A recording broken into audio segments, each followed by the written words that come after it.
नमस्कार। Sports scan के आज के संस्करण में आप सबका बहुत बहुत स्वागत। खेल जगत की तमाम खबरों का लेखा जोखा, क्या कुछ हो रहा है पूरे विश्व में, खेलों की दुनिया में, इन सब का लेखा जोखा लेकर मैं हूं नवीन सक्सेना आज के इस अंक में। और इन तमाम खबरों पर चर्चा करने के लिए मेरे साथ मौजूद हैं खेल पत्रकार, खेल विशेषज्ञ मनोज जोशी। मनोज जी, स्वागत है आपका। धन्यवाद। नजर अब तक की खास खबरों पर। आईपीएल क्रिकेट में आज पहले मैच में रॉयल चैलेंजर बैंगलोर ने कोलकाता नाइट राइडर्स को पराजित किया। दूसरे मैच में मुंबई के वानखेड़े स्टेडियम में दिल्ली कैपिटल्स ने टॉस जीतकर पहले गेंदबाजी करने का फैसला किया। मीराबाई चानू ने भारोत्तोलन में विश्व रिकॉर्ड बनाया। एशियाई कुश्ती चैंपियनशिप में रवि कुमार ने स्वर्ण पदक जीता। बजरंग पुनिया चोट के कारण फाइनल मुकाबले से बाहर। और विश्व युवा मुक्केबाजी प्रतियोगिता में भारत के 5 मुक्केबाज क्वार्टर फाइनल में पहुंचे। नजर सबसे पहले आईपीएल क्रिकेट में आज चेन्नई में पहले मैच में रॉयल चैलेंजर्स बैंगलोर ने कोलकाता नाइट राइडर्स को 66 रन से हरा दिया है। टॉस जीतकर पहले बल्लेबाजी करते हुए बैंगलोर ने निर्धारित 20 ओवर में 4 विकेट पर 204 रन बनाए। जवाब में लक्ष्य का पीछा करते हुए कोलकाता नाइट राइडर्स की टीम 8 विकेट पर 166 रन ही बना सकी। आज ही एक अन्य मैच में मुंबई के वानखेड़े स्टेडियम में दिल्ली कैपिटल्स का मुकाबला पंजाब किंग्स से होगा। फिलहाल जो खबर आ रखी है, दिल्ली कैपिटल्स ने टॉस जीत लिया है और पहले गेंदबाजी करने का फैसला किया है। मैच अब से कुछ देर बाद यानी 7:30 पर खेला जाएगा, लेकिन उससे पहले दीपिका की ये रिपोर्ट सुन लेते हैं कि दोनों टीमें कहां स्टैंड करती हैं।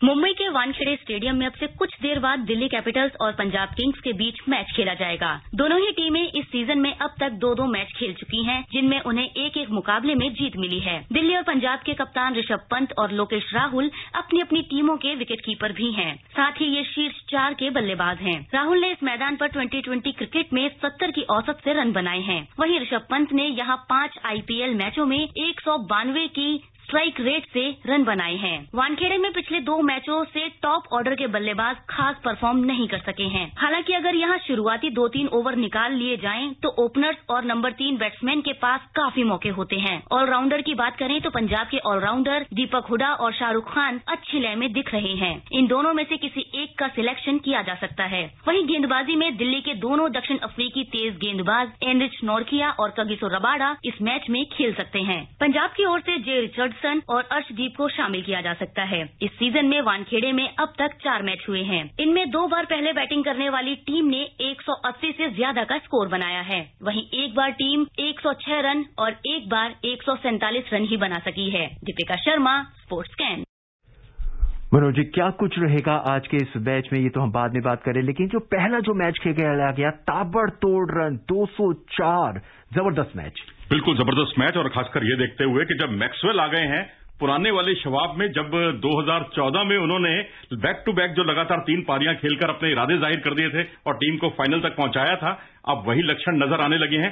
बस आखिरी क्षणों में प्याला लबों से न छलके उसका इंतजार है। मैक्सवेल ने बहुत बेहतरीन बल्लेबाजी की और उसको आगे जो है ना अंजाम तक अगर कोई ना पहुंचाए तो कोई मतलब नहीं रह जाता। एबी डिविलियर्स उसके लिए तैयार थे, उन्होंने बहुत बढ़िया बेहतरीन बल्लेबाजी की, बहुत ही ताबड़तोड़ उन्होंने रन बनाए। जेमिसन का आप 18वां ओवर देखिए और उसके बाद हर्षल पटेल की किफायती गेंदबाजी देखिए आप, 4 ओवर में 17 रन देकर 2 विकेट। एक युवा होनहार खिलाड़ी से और आपको क्या चाहिए। और मनोज, हर्षद पटेल हर मैच में जबरदस्त गेंदबाजी कर रखे हैं और अगर आरसीबी का रिकॉर्ड देखा जाए तो पिछले सीजन के मुकाबले वो बहुत ही जबरदस्त फॉर्म में नजर आ रहे हैं। उनके हर खिलाड़ी फॉर्म में नजर आ रखे हैं। जी हाँ, बिल्कुल। मुंबई इंडियंस के आपने पहले मुकाबले में हराया, आपका मनोबल बढ़ा। उसके बाद सनराइजर्स हैदराबाद, जिसका टॉप ऑर्डर बहुत ही बेहतरीन है, उनको आपने पस्त किया बहुत ही सहजता के साथ, तो उससे उनका आत्मविश्वास जो है बिल्कुल 7वें आसमान पर पहुंच गया। और अब केकेआर की टीम थी जिसके पास अच्छे खासे पावर हिटर थे, लेकिन उनके पावर हिटर नहीं चले और आपके पावर हिटर जो है उन्होंने बेहतरीन प्रदर्शन किया। अगर आप देखें तो जो तिकड़ी है ना, विराट कोहली, मैक्सवेल और एबी डिविलियर्स, इसमें जब 2 बल्लेबाज चलते हैं तो फिर दूसरी टीम जो है बिल्कुल असहाय सी हो जाती है। 8 विकेट पर 166 रन, बहुत ही जिसे कहते हैं एक नॉर्मल स्कोर। अगर आप पहली पारी में भी स्कोर करते हैं तो ये कोई पीछा करते हुए, टारगेट करते हुए, लक्ष्य का पीछा करने वाला स्कोर तो कहीं नजर नहीं आता। बिल्कुल निश्चित तौर पर। और मैं कहूंगा कि अगर इसी तरीके से खेलते रहे, और सबसे बड़ी बात है कि गेंदबाजों से बहुत अच्छा साथ मिल रहा है आरसीबी को, जो अभी तक नहीं मिल पा रहा था। बल्लेबाज चलते थे, गेंदबाजी फुस हो जाती थी, लेकिन यहां पर गेंदबाज भी उतना ही अच्छा साथ दे रहे हैं जितनी अच्छी बल्लेबाजी। हालांकि मनोज, पहले 2 विकेट जो थे पंजाब के, वो बहुत जल्दी गिर गए थे, उसके बाद पारी ने संभलना शुरू किया। जी हां, बिल्कुल।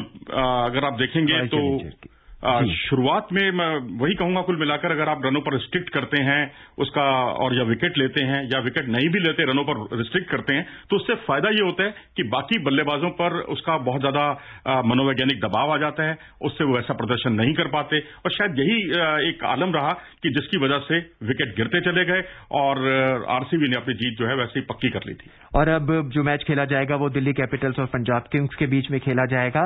हालांकि इस सीजन में अब तक दोनों ही टीमें 2-2 मैच खेल चुकी हैं और एक-एक मुकाबले दोनों ने जीते हैं। जी हां, बिल्कुल। और अब इस मुकाबले में सबसे बड़ी खबर यह कि स्टीव स्मिथ, जिसका बड़ी बेसब्री से इंतजार चल रहा था, पिछले साल तक वो राजस्थान रॉयल्स के खेमे में थे, दिल्ली कैपिटल्स में आए, टीम में जगह नहीं मिल पा रही थी।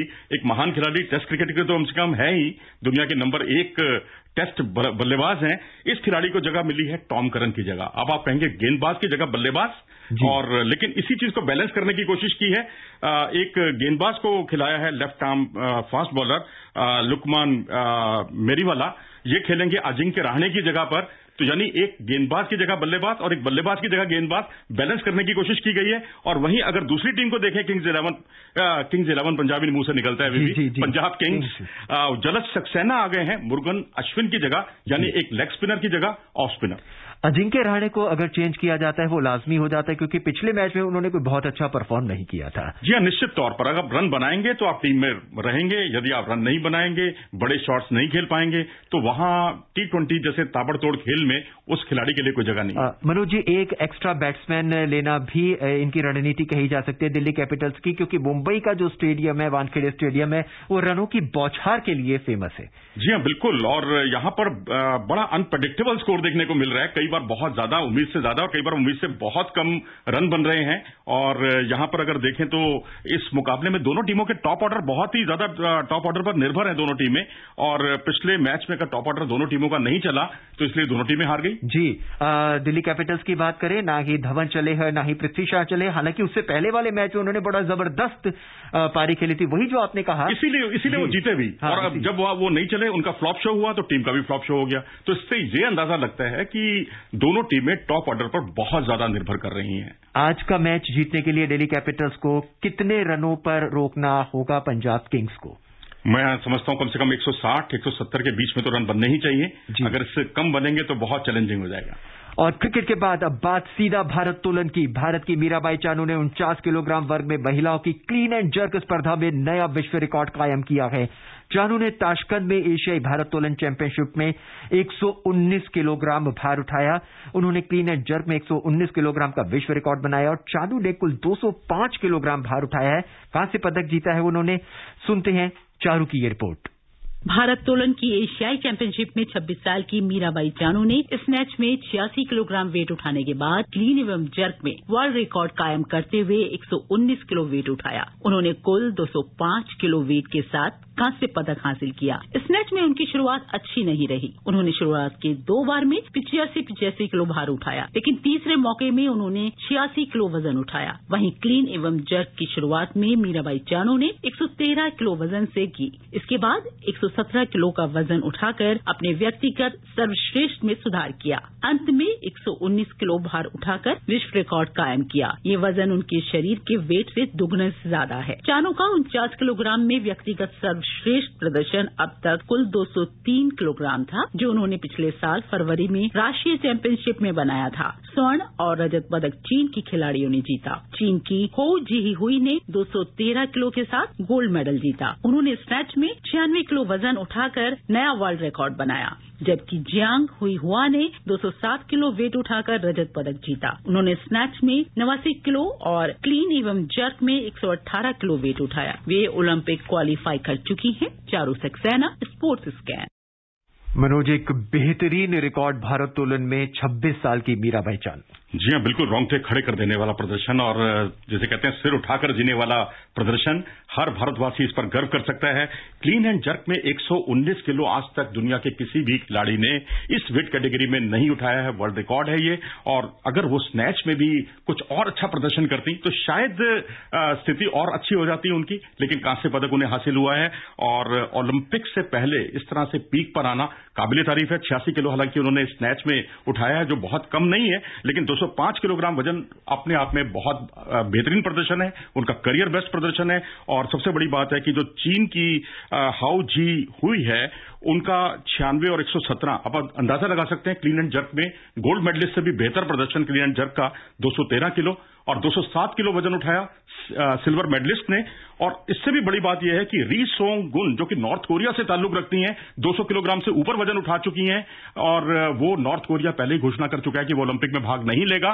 तो इससे पदक की संभावनाएं और ज्यादा बढ़ जाती हैं मीराबाई चानू की। हालांकि मनोज, अगर इनके क्लीन एंड जर्क और इनके स्नैच प्रतियोगिता दोनों पे नजर डालें तो क्लीन एंड जर्क में इनके पास शायद यही एक चांस था कि इन्हें इतना वेट उठाना ही होगा अगर इन्हें कांस्य पदक की दौड़ में या पदकों की दौड़ में शामिल रहना है। जी हाँ, बिल्कुल। और क्योंकि स्नैच में आपका सिंगल मूवमेंट से आप वजन को ऊपर उठाते हैं, उसमें कहीं ना कहीं ये लैग करती रही हैं शुरू से अन्य प्रतियोगियों की तुलना में, लेकिन क्लीन एंड जर्क इनकी फेवरेट इवेंट रही है और उसमें उन्होंने सर्वश्रेष्ठ प्रदर्शन किया। मनोज, इसमें कोच की क्या भूमिका रहती है? क्योंकि वेट को कैलकुलेट करना भी अपने आप में एक बहुत बड़ी बात होती है कि आपको ये कैलकुलेट करना होता है कि आपसे पहले वाला जो प्रतियोगी है उसने कितना उठाया, आप कितना उठा सकते हैं, प्रैक्टिस में आपने कितना उठाया, उतना भी आप उठा पाएंगे कि नहीं उठा पाएंगे। अगर यहां पर कर्णम मालेश्वरी होती तो ये आपको बहुत अच्छा जवाब देती। उनका कहना था कि उनका जो वो पहली भारतीय महिला बनी ओलंपिक में मेडल जीतने वाली, तो वो गोल्ड मेडलिस्ट भी बन सकती थी। उनका कहना है कि अगर कोचेज ने उनको सही सलाह दी गई होती तो निश्चित तौर पर वो गोल्ड मेडल जीतती। और विदेशी कोचेज जो है उन्होंने जो कुछ उनको राय दी थी वो राय उनके मुफीद नहीं बैठी। बहुत अच्छा सवाल आपने पूछा। और मैं तो कहूंगा कि विजय कुमार जो कि कोच हैं उनके, रेलवे से ताल्लुक रखते हैं, उनकी और मीराबाई चानू की जुगलबंदी बहुत अच्छी है। उनकी क्षमताओं से वो पूरी तरह से वाकिफ हैं और पूरी तरह से खिलाड़ी को पूरी छूट देते हैं, अपनी बात उन पर नहीं थोपते। ये 2-3 चीजें हैं जो बहुत जरूरी है दोनों के बीच में अंडरस्टैंडिंग बनना। ये बहुत जरूरी होता है क्योंकि खिलाड़ी को पता होता है कि मैं इतना वेट उठा सकता हूं, हालांकि उसमें मनोवैज्ञानिक दबाव भी होता है। और दूसरी तरफ कोच को मालूम होता है कि जो कुछ भी मैंने उनको सिखाया है उतना तो वो कम से कम उठा लेंगे। तो ये तालमेल एक बहुत बहुत जरूरी होता है। और कई बार यही तालमेल जब थोड़ा सा झोल आता है या गड़बड़ा जाता है तालमेल, तो उस वक्त खिलाड़ी को इंस्ट्रक्शन होती है कोच की कि आपको ये वजन उठाना है। उस वक्त खिलाड़ी के हाथ पांव फूल जाते हैं और आज नहीं कर पाता। और आज हमारे बीच अगर मीराबाई चानू होती तो हम उनसे पूछते कि उस समय क्या मनोवैज्ञानिक उनके ऊपर दबाव रहा होगा और 119 किलो उठाने के बाद उन्होंने कैसा महसूस किया होगा। देखिए, वो लगातार अपने प्रदर्शन में सुधार कर रही है। पहले कॉमनवेल्थ गेम्स का गोल्ड जीता, उसमें जो प्रदर्शन किया उससे बेहतर प्रदर्शन उन्होंने अगली प्रतियोगिता में किया। नेशनल चैंपियनशिप जहां को उन्हें बहुत कंपटीशन नहीं था, अपने आप से कंपटीशन था उनका, और अपने आप को कंपीट करना बहुत मुश्किल काम होता है। मनोवैज्ञानिक तौर पर आपको बहुत तैयारी की जरूरत होती है। वहां उन्होंने 203 किलोग्राम वजन उठाया और यहां जिस तरीके से अपने प्रदर्शन में 4 किलो का उन्होंने सुधार किया वो वास्तव में काबिले तारीफ है और ओलंपिक में पदक के लिए काफी है ये प्रदर्शन।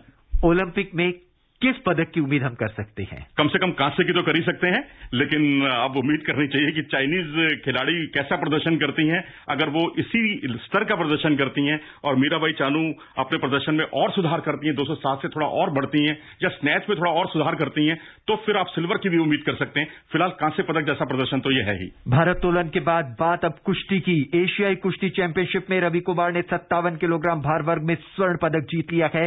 वहीं 65 किलोग्राम वर्ग में बजरंग पुनिया कोहनी की चोट के कारण फाइनल मुकाबले से बाहर हो गए। फाइनल में उनका मुकाबला जापान के ताकुता ओटोगुरा से होना था। पुनिया को रजत पदक से संतोष करना पड़ा। सुनते हैं इस चैंपियनशिप में दोनों पहलवानों के सफर पर दीपिका की ये रिपोर्ट। टोक्यो ओलंपिक के लिए कोटा हासिल कर चुके रवि ने कजाकिस्तान को अल्माटी में एशियाई कुश्ती चैंपियनशिप के फाइनल में ईरान के अलीरेजा नोसरातोला सरलोक को 9-4 से हराकर स्वर्ण पदक अपने नाम किया। उन्होंने पहले दौर में उज्बेकिस्तान के नोदिरजोन सफरोव को 9-2 से हराया था, जबकि सेमीफाइनल में फिलिस्तीन के अली एम अबुइमाइला को हराकर फाइनल में अपना स्थान पक्का किया था। वहीं बजरंग पूनिया के कोच ने सुझाव दिया है कि उन्हें फाइनल मुकाबला नहीं खेलना चाहिए क्योंकि कोरियाई पहलवान के साथ क्वार्टर फाइनल के दौरान दाहिनी कोहनी में दर्द महसूस हुआ। विश्व चैंपियनशिप के दौरान इसी जगह पर उन्हें चोट लग गई थी, इस वजह से फाइनल खेलना मुनासिब नहीं समझा। बजरंग पूनिया ने शुरुआती मुकाबले में कोरिया के योंग सियोग जियोंग को हराया, जबकि सेमीफाइनल में उन्होंने मंगोलिया के बिलगुल सरमानदाक को हराकर फाइनल में जगह बनाई थी। बजरंग और रवि के अलावा नरसिंह पंचम यादव, सत्यव्रत काद्यान और कर्ण ने कांस्य पदक जीते। यादव को 74 किलो वर्ग में सेमीफाइनल में हार का सामना करना पड़ा। वहीं काद्यान ने उज्बेकिस्तान की मुखमादरा तारासुल रखीमोव को 4-1 से हराकर सेमीफाइनल में प्रवेश किया था। उन्हें सेमीफाइनल में ईरान के अली खलील से हार का सामना करना पड़ा। करण ने 70 किलो वेट में रेपचेज राउंड में कोरिया के सुंगबोंग ली को 3-1 से हराकर ब्रॉन्ज मेडल जीता। भारत ने टोक्यो ओलंपिक के लिए कुश्ती में अब तक 6 कोटा हासिल कर लिए हैं। इसमें पुरुषों की फ्री स्टाइल कुश्ती में बजरंग पूनिया 65 किलोग्राम वर्ग, रवि कुमार 57 किलोग्राम वर्ग और दीपक पूनिया 86 किलोग्राम वर्ग। वहीं महिलाओं में अंशु मलिक 57 किलोग्राम और सोनम मलिक ने 65 किलोग्राम भार वर्ग में एशियाई ओलंपिक क्वालिफायर में पदक जीतकर देश को ओलंपिक कोटा दिलाया। भारतीय पहलवानों के पास टोक्यो ओलंपिक के लिए कोटा हासिल करने का अब केवल एक मौका बचा है। अब 29 अप्रैल से 2 मई तक वर्ल्ड क्वालिफिकेशन टूर्नामेंट होना है। ओलंपिक में ग्रीको रोमन मेंस की फ्री स्टाइल और महिलाओं की 6 वेट कैटेगरी शामिल है। Deepika Sharma, sports scan. मनोज, एशियाई कुश्ती चैंपियनशिप में तो भारतीयों ने अपना दमखम दिखा ही दिया है और अब ओलंपिक की राह उनके लिए थोड़ी आसान नजर आती है। ओलंपिक कभी भी आसान नहीं होता जनाब, बहुत दुनिया का सबसे बड़ा खेल मेला है और उम्मीदें जरूर जगाई हैं। और सबसे बड़ी बात मुझे यह है कि बजरंग पूनिया, जो कि कोहनी की इंजरी की वजह से उनके कोच ने मना कर दिया फाइनल में उतरने के लिए, मैं सचमुच उस मुकाबले का बहुत बेसब्री से इंतजार कर रहा था, क्योंकि ताकुटो ओटुगुरा जो कि जापान से ताल्लुक रखते हैं, उनसे वो मुकाबला था। ये बड़े उभरते हुए पहलवान हैं और इन्होंने 2 मुकाबलों में बजरंग पूनिया को हराया है। एशियाई चैंपियनशिप के फाइनल में और वर्ल्ड चैंपियनशिप के फाइनल में भी उन्होंने बजरंग को हराया है। बजरंग का जो डिफेंस है वो एक्सपोज हो गया था और हम चाह रहे थे कि उनकी कैसी तैयारियां चल रही हैं वो कम से कम उसका खुलासा होता, लेकिन ठीक है, फिटनेस बहुत मायने रखती है। और रवि कुमार ने गोल्ड जीता क्योंकि वो पहले ही ओलंपिक के लिए क्वालिफाई कर चुके हैं। तो ऐसे खिलाड़ियों का मेडल जीतना अपने आप में बहुत अच्छी बात है। भारतीय महिला पहलवानों के बारे में एक नजर में क्या कहेंगे? देखिए, भारतीय महिला पहलवानों के बारे में बहुत ज्यादा हमें फूलकर कुप्पा नहीं होना चाहिए। ये आप बिल्कुल नहीं भूलना चाहिए हमें कि इस बार कंपटीशन में ना तो जापान की महिला पहलवान थी, ना चीन की महिला पहलवान थी।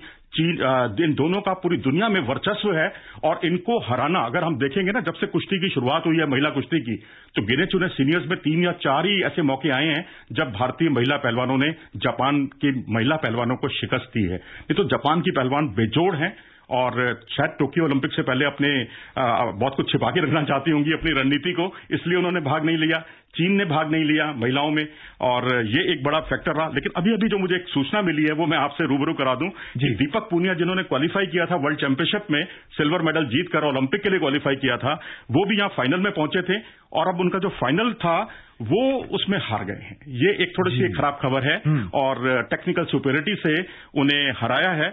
और याजदानी, जो कि 3 बार के वर्ल्ड चैंपियन है, रियो ओलंपिक के गोल्ड मेडलिस्ट हैं, एशियन गेम्स के गोल्ड मेडलिस्ट हैं, हालांकि बहुत ही लीजेंड पहलवान थे, उनके सामने उनका हारना अपने आप में उनकी तैयारियों के लिए और एक तरह से मैं कहूंगा आगे के लिए उनके लिए बहुत बड़ा सबक साबित होगा।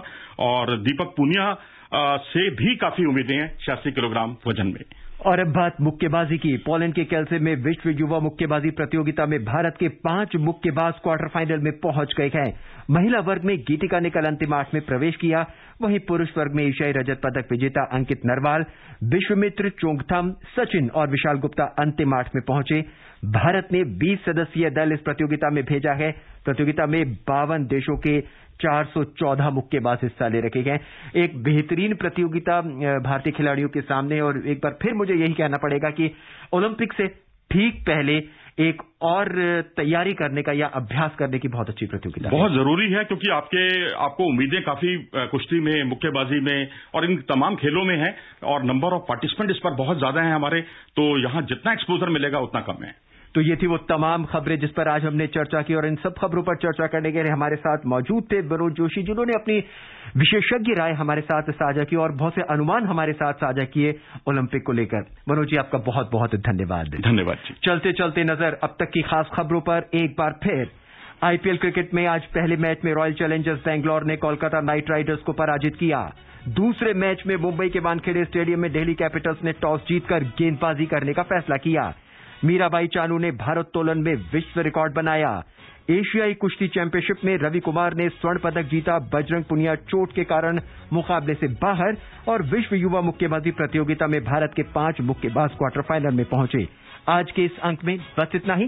कल 7:20 पर एक बार फिर मुलाकात होगी। तब तक के लिए मुझे यानी नवीन को दे इजाजत। नमस्कार।